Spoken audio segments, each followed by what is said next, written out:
우리 보건연구사 기출문제 풀이 수업이고요.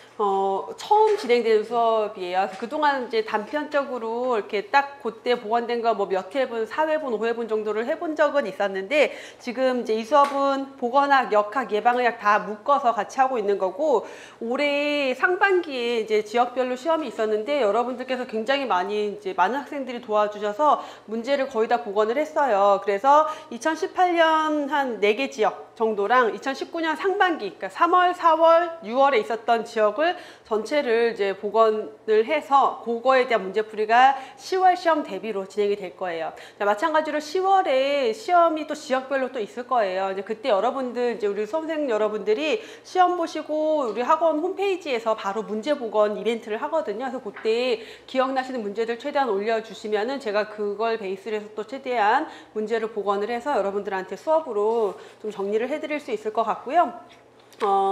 2018년 같은 경우 울산, 경기, 광주, 서울인데 이건 사실 기존에 제가 문제풀이 수업을 한번 진행을 했어요. 그래서 그거를 중복해서 이제 들으셨던 분들도 계실 거고, 그리고 2019년 들어서 3월, 4월, 6월에 있었던 경기, 경북, 전북, 충북, 충남, 울산 지역 같은 경우는 이제 최근에 문제가 겨우 복원이 돼서 이렇게 진행이 될 거고, 문제 같은 경우는 그럼 이 문제가 100% 시험 문제 똑같냐? 그건 아니죠. 당연히 우리 여러분들 시험 보셔서 아시겠지만 지문도 너무 길고 그걸 완벽하게 이제 복원을 할 수는 없고, 최대한 어떤 주제에 대한 문제가 나왔는지를 베이스로 해서 문제를 이제 만드는데, 그래도 여러분들이 복원할 때 최대한 여러 명의 의견을 취합을 해서 그걸 만드는 거기 때문에 유사하게 최대한 복원을 한 거고, 또 2018년 문제 같은 경우는 예전에 혹시 수업 들으셨던 분들은 조금 제가 이렇게 수정한 문제들이 몇 개 있어요. 그래서 약간 논란의 소지가 있는 문제들 같은 경우는 제가 그 당시 이제 바로바로 풀어드릴 때는 이럴 수도 있고 저럴 수도 있는 경우의 수를 얘기를 하는데, 굳이 공부를 그런 식으로 할 필요는 없기 때문에, 그래서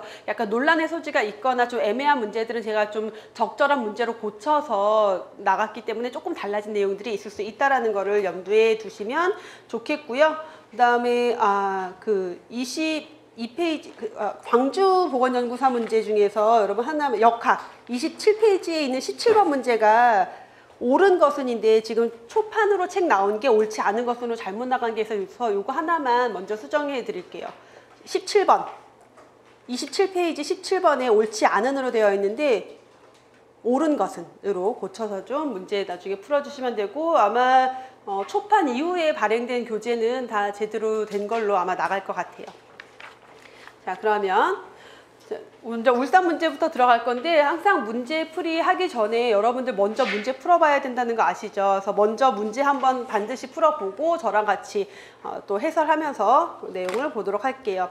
자, 보건학 문제고요. 울산 보건연구사 보건학 문제고, 유해물질 노출 기준에 대한 거예요. 잠시라도 노출되면 안 되는 것 묻고 있는데, 우리 유해물질 노출 기준 하면은 TLV라고 해서 이제 노출 기준, 거의 모든 근로자가 노출돼도 특별한 건강 문제가 발생하지 않을 수 있는 기준에는 TLV, TWA가 있었고 스틸이 있었고 TLVC가 있었죠. 그래서 TLV, TWA라고 하면은 하루 8시간 하루 8시간 주 40시간 동안 지속적으로 노출이 되더라도, 반복해서 노출이 되더라도 거의 모든 근로자에게 건강상 문제가 발생하지 않을 수 있는 수준이다라고 했고요. TLV 스틸이라고 하면은 15분간 폭로될 수 있는 허용 농도라고 보시면 되죠. 15분 이상 노출되면 안 되는 거고, 그래서 농도가 TLV, TWA보다는 높지만 스틸보다는 낮다. 그 사이에 있는 농도의 경우에는 15분까지만 허용이 되는 거고, 하루에 4회 이상 넘어가면 안 된다. 4회까지만 가능하다. 4회 초과하면 안 되고요. 노출과 노출 사이 한 번 노출되고 다음번 노출될 때는 60분의 간격을 띄어야 한다라고 했고, 자, 이 문제에 있는 게 TLVC죠. TLVC 하면 실링, 천정값이다라고 해서 잠시도 노출되면 안 되는 기준을 TLVC라고 했어요. 그래서 1번 문제는 정답이 3번이고, BEI는 뭐예요? 자, BEI는 생물학적 농축지수, 노출지수라고 했어요. 그래서 이 TLV 같은 경우는 공기 중에 있는, 대기 중에 오염물질의 농도를 가지고 평가하는 거기 때문에, 대기 중에 있는 오염물들은 대부분 호흡기를 통해서 들어가겠죠. 근데 호흡기를 통해서 들어가는 것 말고도 어떤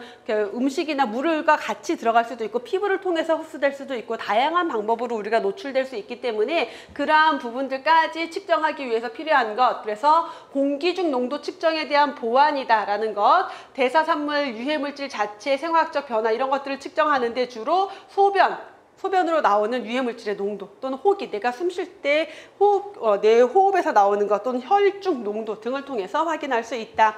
그래서 정답은 3번이 되겠죠.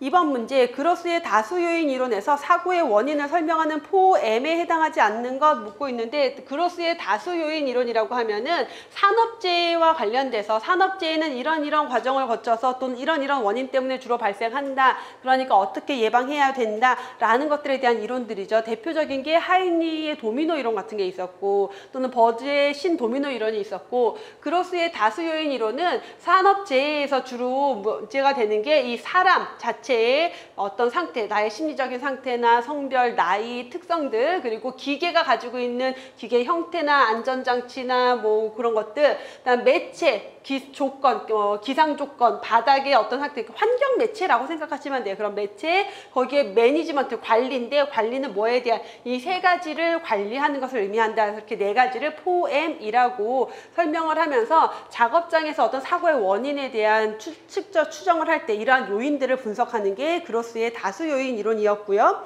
자, 여기에 해당하지 않는 건 매뉴얼은 해당되지 않죠. 정답 4번. 자, 3번. 산업재해 지표 계산하는 내용 옳지 않은 거. 자, 건수율이라고 하면 뭐예요? 그 재해 발생 건수. 기준이 뭐예요? 근로자 1000명당 재해 발생 건수를 건수율이라고 했고요.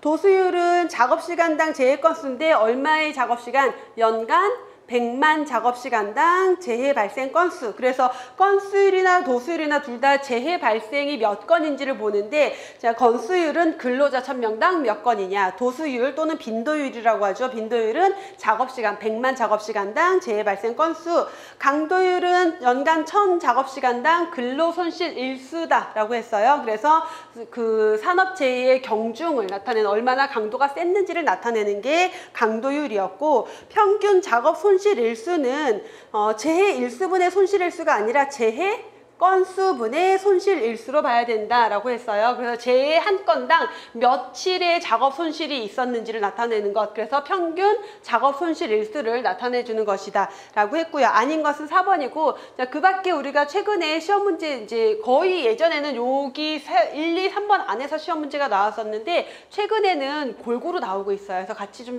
보셔야 되는데, 사망 만인율, 자, 근로자 만인율이라고 하니까 만명당이에요. 백인율 이라고 하면 100명당, 천인율 이러면 1000명당이에요. 그래서 우리가 건수율, 발생률이라고도 하지만 천인율이라고도 부르는 것, 근로자 1000명당 몇 건이냐를 보는 거죠. 마찬가지로 만인율은 만명당인데 뭐를 왜 만명당? 사망자가 몇 명이냐, 사망 만인율. 그러니까 근로자 수분의 연간 사망자 수 곱하기 만, 그래서 근로자 만명당 연간 사망자가 몇 명이냐라는 것. 근로손실일수, 우리가 강도율이나 작업손실일수 구할 때 근로손실일수, 작업손실일수를 구하는데 어떻게 산정하느냐, 신체 장애 등급별로 손실일수가 나와요. 장애 등급에 따른 손실일수가 나오고, 사망했다라는 평생 일을 못하니까 그 손실일수를 7,500일로 계산을 하고, 요양으로 인해서 내가 치료받느라 일을 못하면 그 일 못하는 날만큼을 다 더한 것을 근로손실일수라고 불렀죠. 자, 재해율이라고도 하고 백인율이라고도 하는데, 근로자 100명당 재해 발생 건수 또는 근로자 100명당 재해 자수, 여기는 둘 다 돼요. 이게 재해 건수로 나오기도 하고 재해 자수로 나오기도 해요. 재해자가 몇 명이냐, 재해가 몇 건이냐. 어쨌든 기준이 뭐예요? 근로자 100명당 재해 건수 또는 재해 자수, 백인율, 재해율이라고 했고, 다음 재해 일수율, 작업시간당 재해 일수예요. 100 작업시간당 재해 일수. 그리고 이환율은 항상 질병에 걸린 사람이면, 이환은 사고가 아니라 질병을 의미한다라고 보시면 돼요. 그래서 근로자 수분의 업무상 질병자, 질병에 이환된 사람들 숫자 곱하기 1000. 그래서 근로자 1000명당 질환자, 질병에 걸린 사람이 몇 명이냐 보는 것.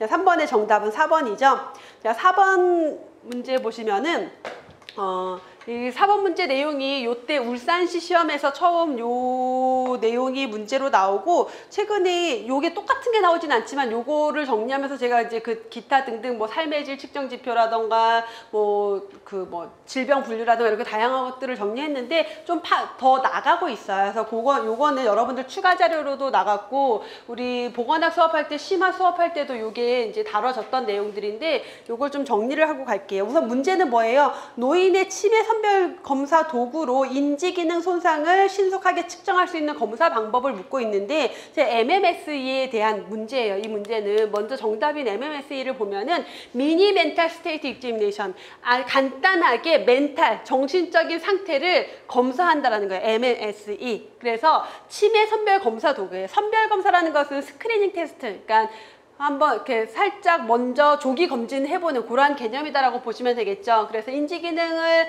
간단하게 측정할 수 있는 대표적인 검사 방법인데, 자, 이걸 통해서 확진하거나 치매 유형까지 구분할 수는 없어요. 그냥 선별 검사 도구다라고 보시면 되고요. 시간 진압력, 장소 진압력, 기억 등록, 기억 회상 뭐 이런 것들. 그래서 시간에 대한 인지가 어떤지, 그 다음에 장소에 대해서는 어떻게 인지하고 있고, 기억 능력은 어떻고, 언어 능력은 어떻고, 뭐 집중력은 어떻고, 이런 것들을 보는 거예요. 그래서 이렇게 딱 하고 나면은 무슨 이렇게 우리 왜 어떤 와인 같은 거 맛 표시할 때 뭐 단맛은 이만큼, 뭐 그다음에 뭐죠? 바디감은 얼만큼, 뭐 이런 거 하듯이 이렇게 표현이 돼요. 그래서 어느 부분에 좀 장애가 있는지, 좀 기능이 떨어지는지 이런 것들을 나타내 주는 거다라고 보시면 되겠고요. 그래서 MMSE에 대한 문제고, 4번 문제는. 자, 이번에 MMPI라고 하면은 인성 검사하는 거예요.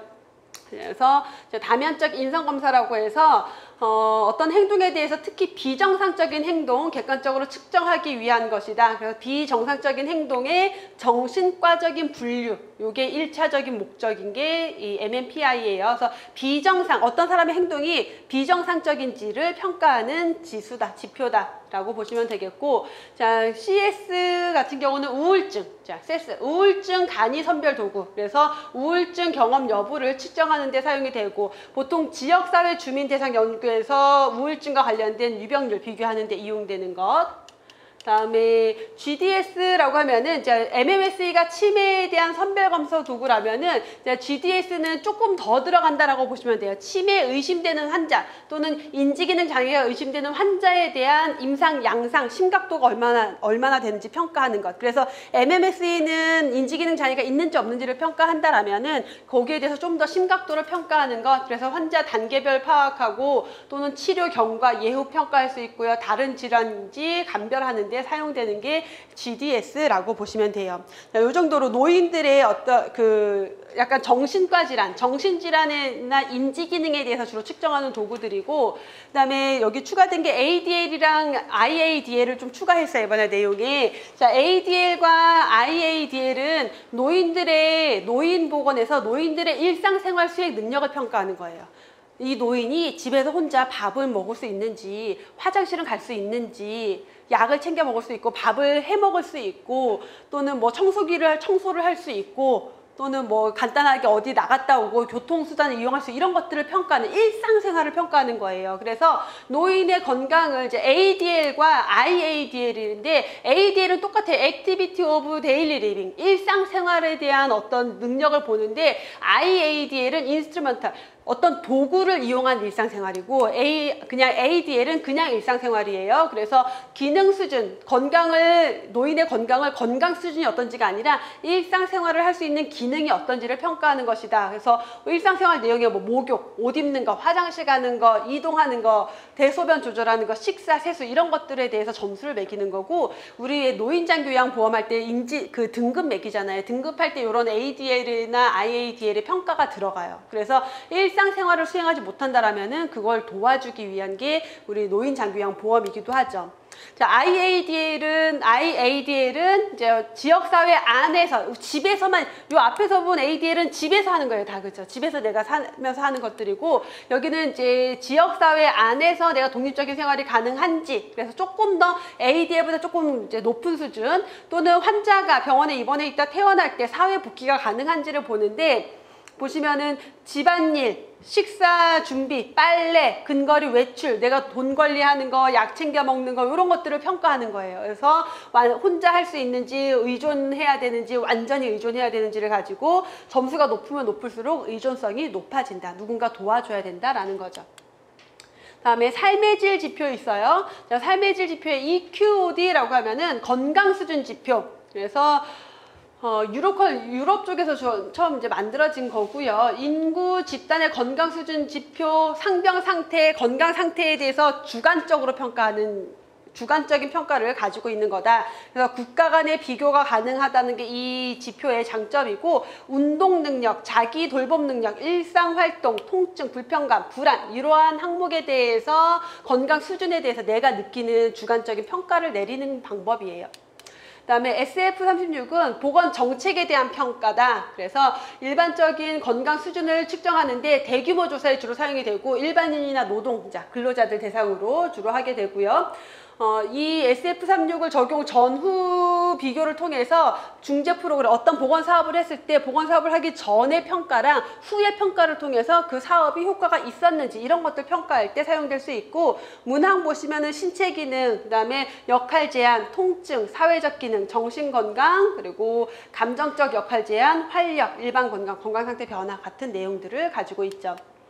그다음에 WHO 컬인데, 자, WHO에서 개발한 거겠죠. 세계보건기구가 개발한 삶의 질 척도다. 그래서 주관적으로 느낄 삶의 질에 대해서 내가 평가하는 것, 신체 건강에 대한 것, 심리적인 것, 사회관계, 환경 등에 대한 것들을 평가하는 방법들이에요. 자, 마지막에 PWI인데, 자, 직장인 또는 지역사회 인구 집단에서 심리적 스트레스, 여기서 포커스는 스트레스겠죠. 스트레스 측정을 위한 것, 그래서 정신건강 수준 비교할 때 주로 사용이 되는 게 이 PWI죠. 사회적 역할, 자기 신뢰도에 대한 거, 우울에 대한 거, 수면장애, 불안, 그래서 대부분 정신적인 스트레스와 관련된 내용들을 담고 있다. 이 정도 내용들로 구분을 좀 해보고요. 그래서 4번은 정답이 1번인 문제였고, 5번 문제 이어서 볼게요. 우리나라 건강보험제도에서 의료보험법의 제정 연도와 국민건강보험법으로 확대된 시기를 묻고 있는데, 우선 의료보험법 언제 제정됐다? 1963년에 법이 제정이 됐어요. 근데 우리 보통 의료보험 시행은 언제로 봐요? 시행은 언제 됐다? 우리나라의 의료보험이 언제 시행됐다? 건강보험 언제 시작됐어요? 우리나라 5대 사회보험의 도입 순서 하면은 제일 첫 번째 뭐가 나와요? 산재보험이 언제? 1963년 4년에 시작이 됐고, 그 다음에 의료보험이 언제? 1977년. 그게 시작이에요. 그래서 법이 제정이 된 거는 63년이지만 이때까지는 계속 임의 가입. 그래서 원래 사회보험인 의료보험제도는 강제가입을 바탕으로 돼야 되는데 아직 강제가입을 못하다가 77년이 돼서야 500인 이상 사업장 근로자들을 대상으로 강제가입이 시작됐기 때문에 의료보험의 실시는 여기 77년으로, 최초 실시는 77년으로 보고 있는 건데, 자, 이 문제에서는 법 제정 연도를 묻고 있으니까 63년이 돼야 되겠고요. 그다음 그 이후에 79년, 그래서 우리가 중요하게 보는 연도들 77, 79, 88, 89 중요하게 봤던 것들이죠.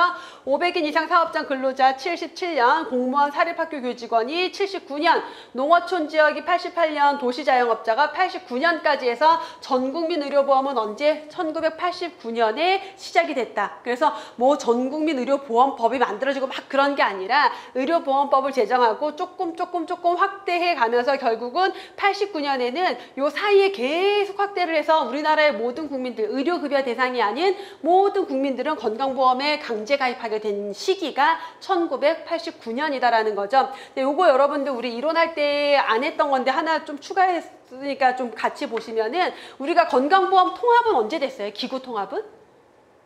건강보험 조직 통합은 2000년에, 재정 통합은 2003년에 됐다는 걸 강조했었죠. 근데 그 전에 사실 1차 통합이 한 번 먼저 있었어요. 그래서 요거는 뭐냐면 직장의료보험조합, 공무원 사립학교 의료보험조합, 그 다음에 농촌이랑 도시를 해서 지역의료보험조합, 이렇게 원래는 3개가 있었어요.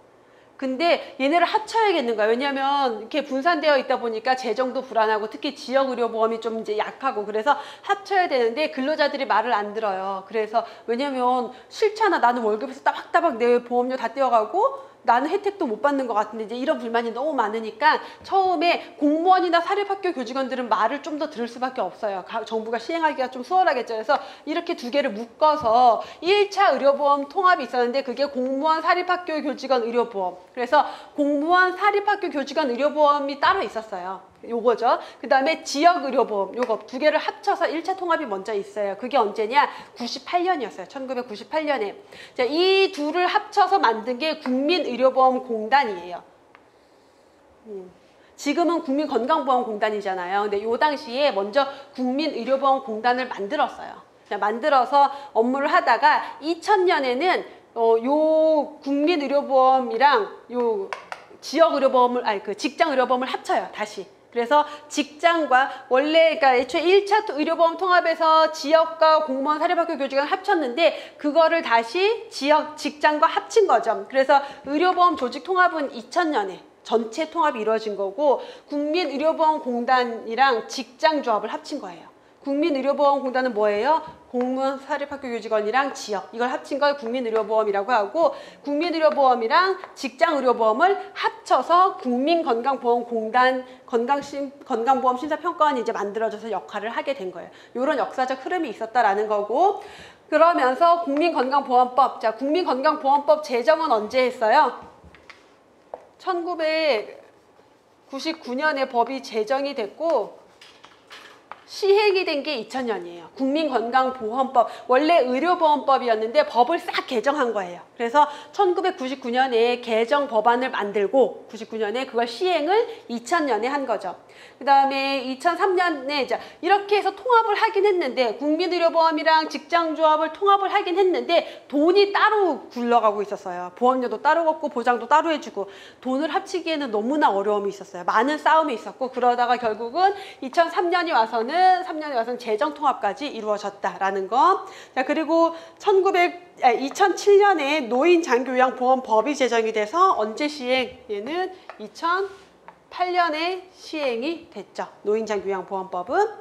자, 그러면 의료보험법이 제정이 된 건 1963년이고 전국민 의료 건강보험으로 확대가 된 것은 1989년이라고 했죠. 정답 1번. 자, 6번 문제. 건강보험제도에서 시행하고 있는 건강보험 급여에 대한 설명으로 옳지 않은 건 건강보험제도에서 제공하는 요양급여와 건강검진은 현물급여다. 자, 건강보험에는 현물급여도 있고 현금급여도 있고 법정급여도 있고 부가급여도 있다라고 했어요. 그래서 현물이냐 현금이냐는 뭐예요? 돈으로 주느냐 서비스로 제공하느냐죠. 건강검진 요양급여는 대표적인 현물급여에 해당이 되겠고요. 그 다음에 요양급여는 가입자와 피부양자의 질병부상 출산에 대해서 실시하는 게 요양급여였고 요양비는 부가급여다. 요양비는 어때요? 자, 요양급여, 건강검진, 요양비 같은 것들은 다 법정급여고 우리나라에는 부가급여에 3가지가 명시되어 있다. 임신, 출산, 진료비, 장제비, 상병수당인데 실제 시행하고 있는 것은 임신, 출산, 진료비만 시행하고 있다라고 했죠. 그래서 요양비는 부가급여 아니고 법정급여고 현금으로 지급되는 건 맞죠. 비로 끝나면 현금급여예요. 무슨 비 이렇게 끝나면. 자, 임신, 출산, 진료비는 부가급여죠. 정답은 3번.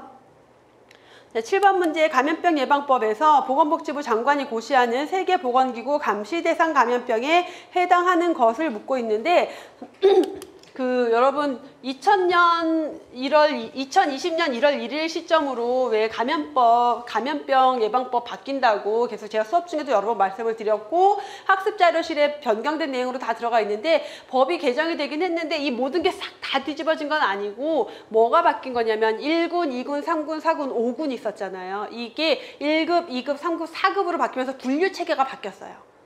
그래서 요것만 바뀐 거고 나머지는 그대로예요. 그럼 임수공통 감염병이냐, 뭐 세계보건기구 감시 대상이냐, 예방접종 대상이냐 이런 거 다 그대로고 나머지 내용도 거의 그대로고 그 1군, 2군, 3군, 4군, 5군만 이제 급으로 바뀐 거고 여러분들이 지금 준비하는 시험이 10월 시험 있고 11월 시험 있을 거고 12월 시험 있을 거예요. 거기까지는 다 개정 전 거로 보면 돼요. 근데 지금 여러분들 나간 문제는 제가 그 이후 것까지 계속 대비를 해야 되는 문제집이어서 개정된 걸로 변경이 되어 있어요. 제가 개정 반영했다라고 써놓고 그거는 여러분 여러분들이 준비하는 시험이 올해 안에 끝날 거면은 그거 무시하고 그냥 그냥 감염병 문제 나왔구나 요렇게만 정리하고 가시면 돼요. 그런 것들은 어쨌든 이런 거는 변함이 없다라는 거고, 그러면 결핵 탄전, 우리 그 세계보건기구 감시 대상 감염병은 세계보건기구가 국제공중보건 비상사태 대비하기 위해서 정한 질병들이죠. 자, 두창 폴리오가 처음부터 나오는 이유는 뭐예요? 두창, WHO가 박멸을 선포한 감염병이고, 폴리오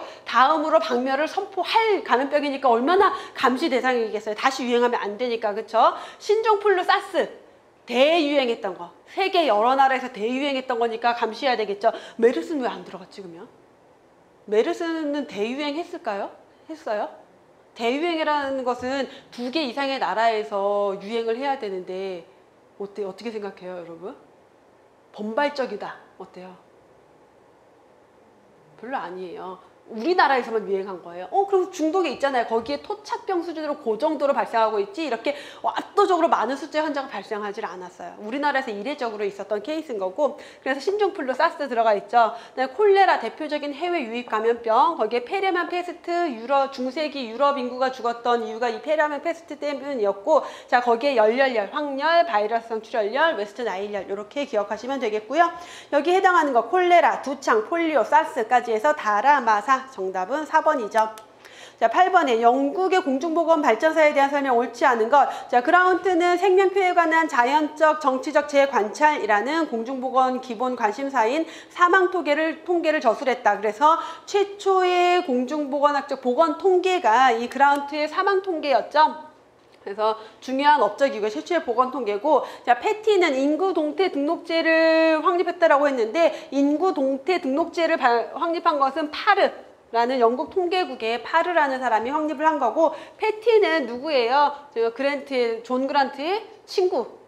그렇다고 우리가 문제에 존 그란트의 친구라고 나오진 않을 거고, 그렇죠? 어떤 업적이 있느냐, 이 사람도 그런 생리적 통계, 그런 보건 통계와 관련된 업적을 가지고 있는 사람이다 정도로 알고 계시면 돼요.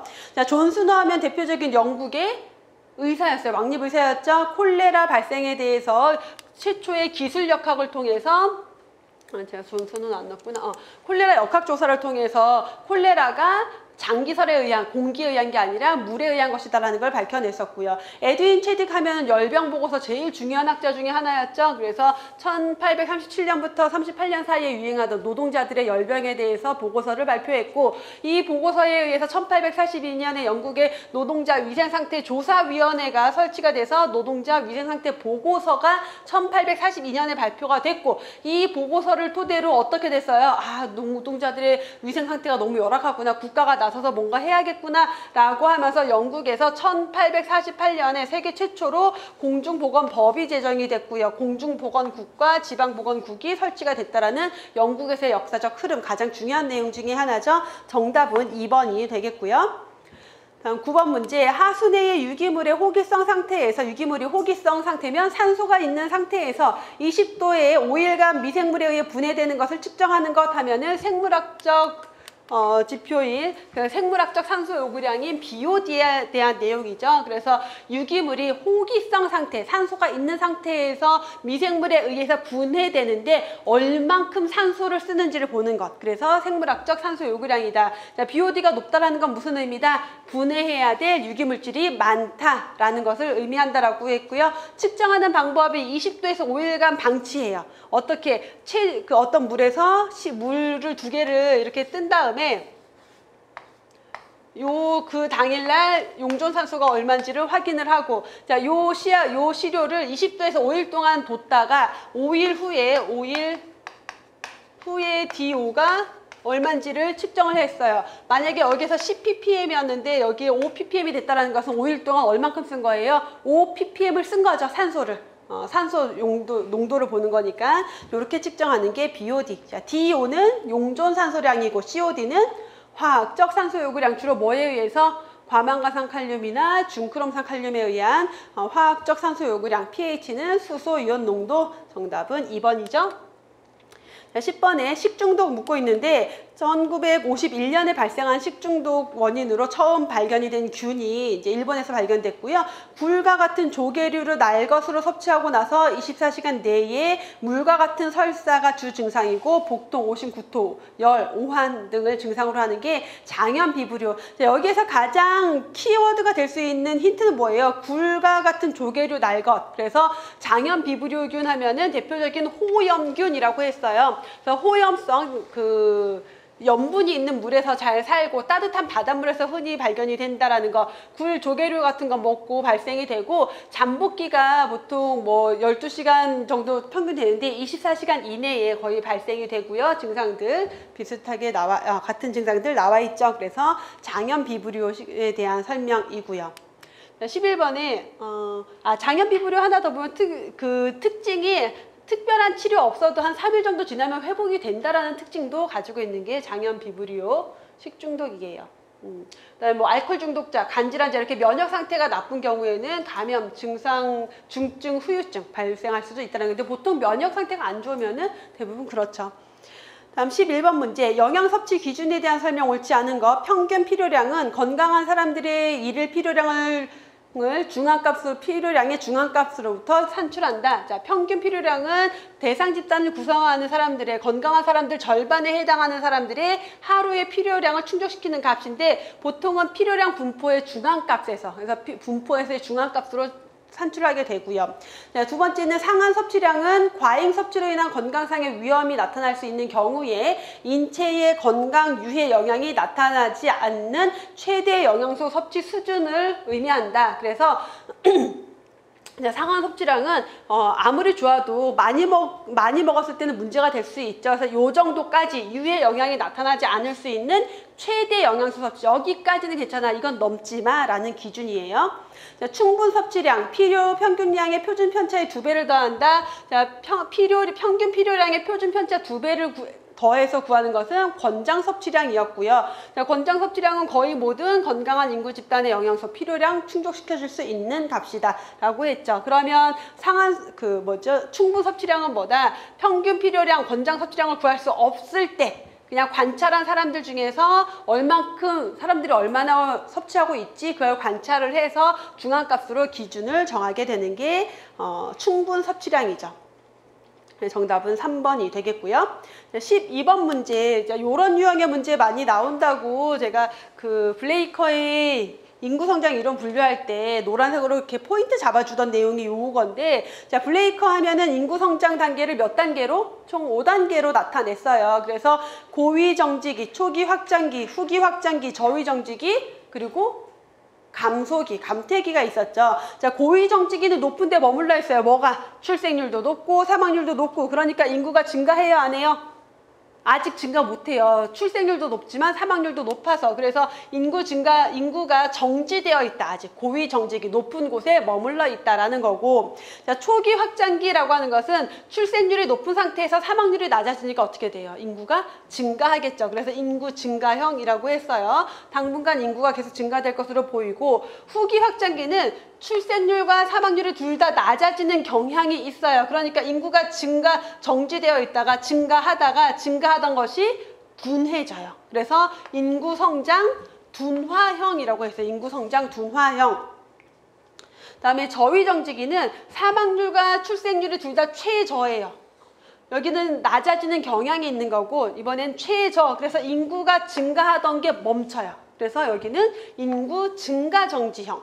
자, 인구 정지형과 인구 증가 정지형은 다른 거예요. 아직 증가하지 못하고 있는 거고, 저위 정지기는 증가하던 게 멈춘 거예요. 그래서 인구 증가 정지형. 자, 감퇴기는 출생률이 사망률보다 더 낮아져서 어떻게 돼요? 인구가 줄어드는 유형이다. 그래서 저위 정지기는 인구 감소형이 아니라 인구 증가 정지형이라고 해야 맞겠죠. 자, 13번 인구 재생산 지표에 대한 설명 옳은 것. 합계 출산율은 국가별 출산력을 비교하는 지표다라고 했고요. 그래서 우리 최근에도 기사에 우리나라 0대가 우리나라 전 세계적으로 찾아볼 수 없는 저출산율을 보이고 있는데, 그때 통계 지표로 뭐 우리나라 합계 출산율이라고 보통 뉴스에 나오는 지표 수치 자체가 합계 출산율이에요. 그래서 합계 출산율이 우리나라가 0.98인가 0. 몇이에요. 그러니까 0점대인 나라가 없어요. 지금 우리나라밖에.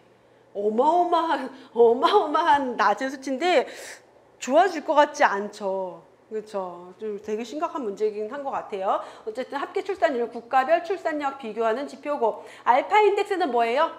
누구 분의?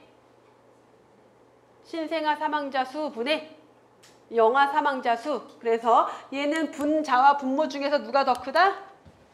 분자가 더 크는 가분수예요. 가분수. 그러니까 값이 1보다 작을 수 없고 1에 가까워지면 가까워질수록 그 지역의 보건 수준이 높다. 왜? 영아 사망자 중에서 대부분은 신생아기에 사망했고 주로 환경위생에 영향을 많이 받는 후기 신생아, 후기 영아 기간에는 사망한 아이들이 적다라는 의미가 되니까 1에 가까울수록 선진국이다라고 봐야 되겠고요. 총 재생산율은 가임 가능한 여성 1명이 낳는 평균 여자 아이 수죠. 자, 가임 가능한 여성 1명이 낳는 평균 자녀 수는 합계 출산율이 되겠고요. 다음 순 재생산율은 여성의 사망률을 고려하지 않은 지표다. 자, 사망률을 고려하지 않은 것은 총 재생산율이고 순 재생산율은 모성의 사망률을 각 연령에서 여성의 사망률을 고려해서 계산된 게 순 재생산율이다. 자, 총 재생산율은 어머니의 사망률을 무시한 경우다. 자, 이 어머니가 여기서 가임 가능한 여성을 얘기하는 게 아니라 낳은 아이가 어머니가 될 때까지, 어머니가 될 수 있는 나이까지 살아가느냐 못 사느냐에 대한 의미다라고 했죠. 그래서 정답은 1번이고요. 자, 14번. 비례 사망률에 대한 설명으로 옳지 않은 것. 인구 집단에서 특성별로, 자, 여러분들이 늘 헷갈려하는 게 비례 사망률과 특수 사망률이에요. 그렇죠? 그래서 제일 먼저 뭐를 구분해라. 제가 분모를 먼저 구분해라라고 했어요. 비례와 특수. 자, 특전사. 특수 사망률은 누구 중에서? 전체 인구 중에서 사망자 수를 보는 거 특전사. 그럼 비례 사망률은 누구 중에서? 사망자 중에서 뭘 보는 거예요? 특정 원인에 의한 사망자 수가 몇 명이냐 이런 것들을 보는 게 비례 사망률이다라고 했어요. 그래서 비례 사망률은 사망자 중에서 특정 원인에 의한 사망자가 몇 명인지를 나타내는 분율이다. 그래서 사망자라는 파이가 있을 때 이만큼이 사망이 됐다라면은 이 사망한 사람들 중에서 암으로 인한 사망자는 이만큼이고 심장질환 이만큼이고 뭐 뇌혈관 이만큼 뭐 폐렴 이만큼 자살 이만큼 이렇게 나타내는 게 비례 사망률이에요. 이런 식으로 사망자 중에서 몇 %를 차지하고 있느냐라는 것. 그래서 사망한 사람들 중에서 특정 원인이 차지하는 비중을 나타내는 게 비례 사망률이다. 자, 얘는 인구 집단을 바탕으로 산출한 것이 아니다. 왜 그래요? 분모가 인구 집단이 아니라 사망자니까. 인구 집단을 바탕으로 산출하는 것은 특수 사망률이겠죠. 전체 인구 중에서 사망자 수를 보는 거니까. 자, 그래서 인구 집단의 조사망률에 따라 영향을 크게 받는다. 무슨 말이냐면 이 조사망률이 높으면은요 파이가 커지겠죠. 죽은 사람이 많아지겠죠. 조사망률이 낮으면 죽은 사람 숫자가 적어지겠죠. 거기에 따라서 영향을 받을 수 있다는 거예요. 사망자 수가 많으냐 적으냐의 영향을 받는다라는 거예요. 그렇기 때문에 자, 예를 들어서 대표적인 뭐 우리나라 그 사망 원인 보기할 때 이렇게 전체 사망자 중에서 몇 % 차지하는지를 나타내는데 여기에서 암 사망률이 몇 %다라고 해서 내가 암으로 죽을 확률이 몇 %야 라는 말은 성립이 되지 않아요. 왜냐하면 그건 사망자 중에서의 %지 인구 중에서 그만큼이 사망이 됐다는 건 아니기 때문에 그래요. 그래서 특정 원인의 사망 위험을 비교하는 목적으로 사용하면 안 된다. 사망 원인 통계에서 암이 뭐 예를 들어서 30 몇 %다. 그렇다고 해서 암으로 죽을 확률이 30 몇 %다. 그렇게 얘기할 수는 없다라는 거예요. 그냥 사망자 중에 암으로 인한 사망자가 몇 %다 일 뿐이라는 의미인 거죠.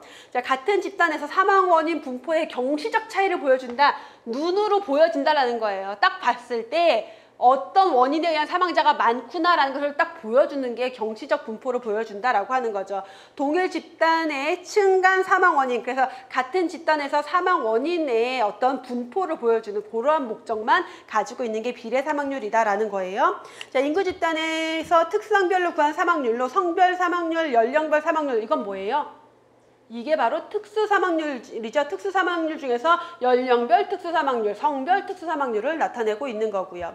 전체 사망자 중에서 특정 원인에 의한 사망 비율을 의한 사망한 사람들의 분율을 나타내주는 것이 비례사망률로 총 사망자 중에서 특정 원인이 차지하는 비중을 나타낸다. 자, 조사망률에 따라 영향을 크게 받기 때문에 특정 원인의 사망 위험을 비교하는 목적으로 사용하면 안 된다라고 했던 거 정답은 1번이죠. 15번 건강 행태 모형 설명 옳지 않은 것. 건강 신념 모형은 상호 결정론이다. 어때요?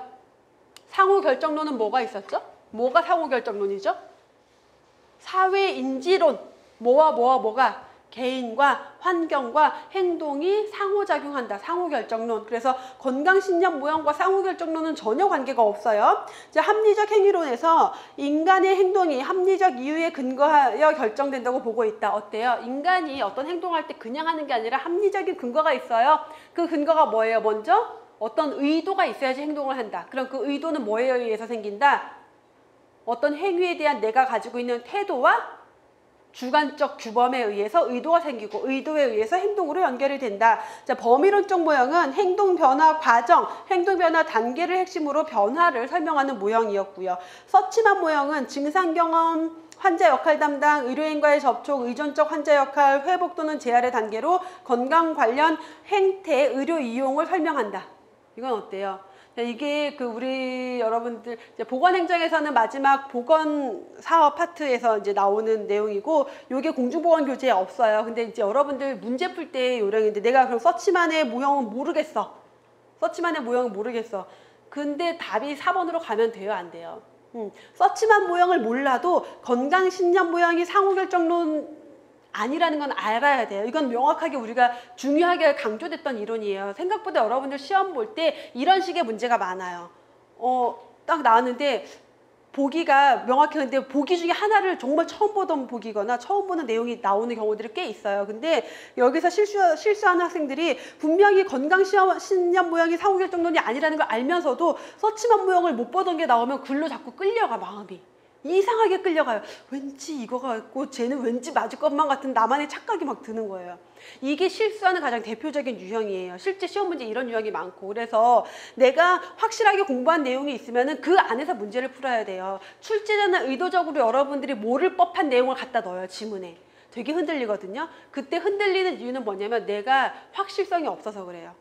그래서 기본 이론을 확실하게 하고 있으면 조금 헷갈리게 나오는 문제에 대한 오답률도 낮아져요. 그건 문제 푸는 연습이에요. 그래서 이렇게 내가 혹시 모르는 내용이 나오더라도 확실한 걸 가야 되고, 건강신념 모형은 뭐예요? 자, 개인이 지각한, 인지한 감수성, 심각성. 나 질병에 걸릴지도 몰라. 걸리면 심각해질 수도 있어. 자, 여기에 영향을 주는 요인들이 인구 사회학적 요인들, 행동의 계기들이 영향을 주는 거고요. 자, 이런 것들을 통해서 내가 질병의 위험성을 지각을 했다 라면 그게 행동으로 이어질 텐데, 그냥 행동하냐, 행동을 할지 말할지에 영향을 주는, 행동의 가능성에 영향을 주는 게 뭐냐면 인지된 이익과 장애 요인이죠. 그래서 그래, 나 질병에 걸릴지도 몰라. 걸리면 심각할 거야. 다 인지했는데 금연하기엔 내가 너무 잃는 게 많아. 그럼 못할 수가 있는 거죠. 행동 가능성으로 연결되는 것. 이게 건강신념 모형이었고, 사회인지이론이 대표적인 상호결정론을 강조하고 있는 것은 사회인지이론이다 라고 강조했던 내용이죠. 그래서 누가 행동과 개인과 환경이 서로 상호작용을 하고 있다.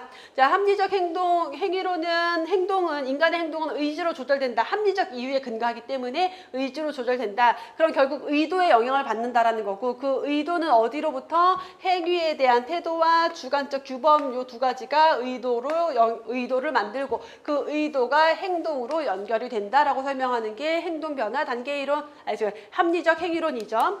다음 범위론적 모형이 행동변화 단계 모형이에요. 그래서 행동이 변화되는 데는 과정이 있고 단계가 있는데, 대표적인 그 단계, 계획 전 단계, 계획 단계, 준비 단계, 실행 단계, 그리고 유지 단계로 진행이 된다라고 했던 것. 자, 요거 서치만 모형은 캐슬과 콥이나 서치만이 제시한 건강 관련 행태인데, 사람이 그러니까 내 몸에 어떤 상태일 때 어떤 행동을 하는지, 그래서 어떻게 의료 이용을 하는지를 보여주는 모형인데, 캐슬과 콥은 건강 행태, 질병 행태, 환자 역할 행태 세 가지로 구분을 했죠. 그래서 건강 행태는 증상도 없고 진단도 안 받았을 때, 아무 문제 없을 때 건강 행위. 내가 생활 습관을 개선하고 건강한 행위를 하는 게 건강 행태였고요.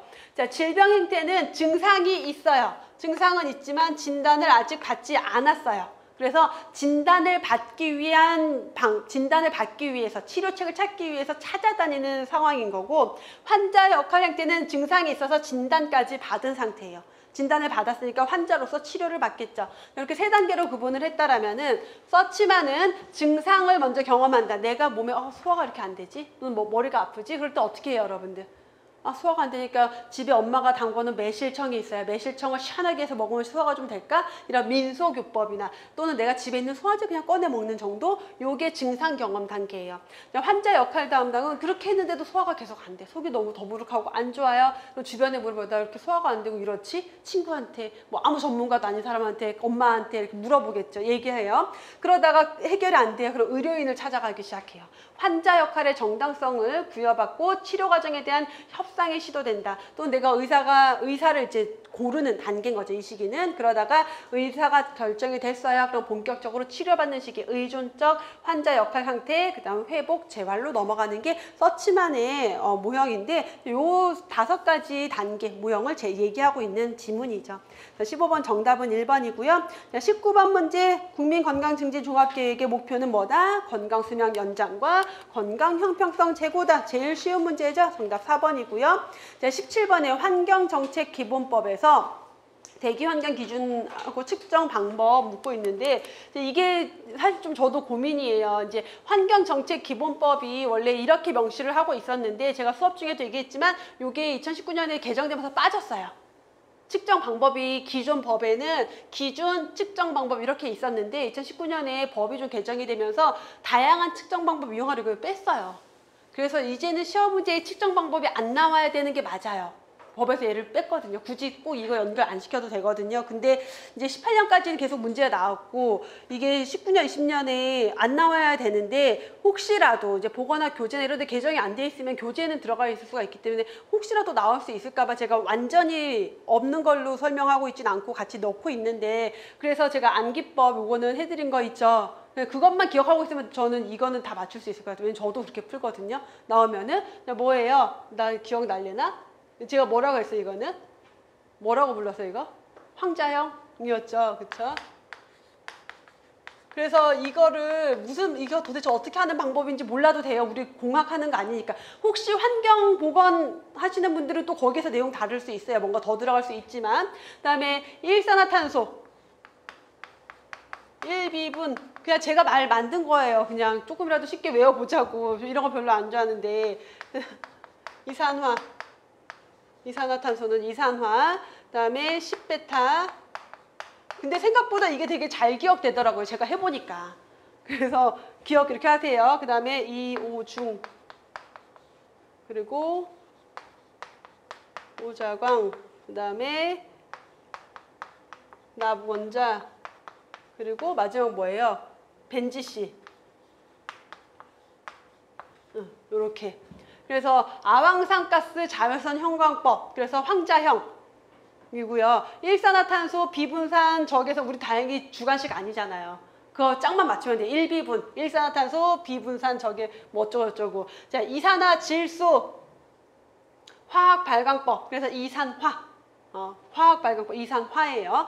그다음에 PM10 베타선 흡수법이라고 10베타. 약간 이게 제일 잘 배워지는 것 같아요. 약간 좀 욕 같아가지고 10베타. 그다음에 이오중 2.5는 중량 농도. 그래서 이오중, 오자광 사람 이름 같죠? 있나 진짜? 아무튼 오자광 있고요. 그다음에 납원자. 그리고 마지막 벤지씨는 가스 크로마토그래피예요. 얘가 그래서 가스 크로마토그래피에서 벤지씨. 요것만 기억하면은 측정 방법은 땡이에요. 그래서 이렇게 기억하시고, 그다음에 기준 수치는 당연히 기억하셔야 되겠죠. 시험 문제 계속 나오고 있는 거예요. 수치는 당연히 기억하셔야 되고요. 자, 여기서 옳은 건 뭐예요? 자, 여기서는 오자광만 알고 있어도 풀 수 있는 문제죠. 그럼 이렇게 되면은 정답은 2번. 그리고 8시간 평균, 자, 오존의 8시간 평균치는 0.06 ppm 이하여야 한다라고 했죠. 정답은 2번. 자, 18번 보건의료 서비스 특징 중에서 의사에 의한 유인 수요가 발생하는 이유는 뭐예요? 자, 의사에 의한 유인 수요는 정보의 비대칭성 때문에 발생이 된다. 누가 몰라요? 소비자가 무지해서 소비자가 모르니까 의사가 공급자가 시키는 대로 할 수밖에 없는 입장. 그래서 정보의 비대칭성. 이 정보의 비대칭성과 관련된 용어들 하면 뭐 있어요? 관련된 것들 의사에 의한 유인 수요 또 법칙 같은 거.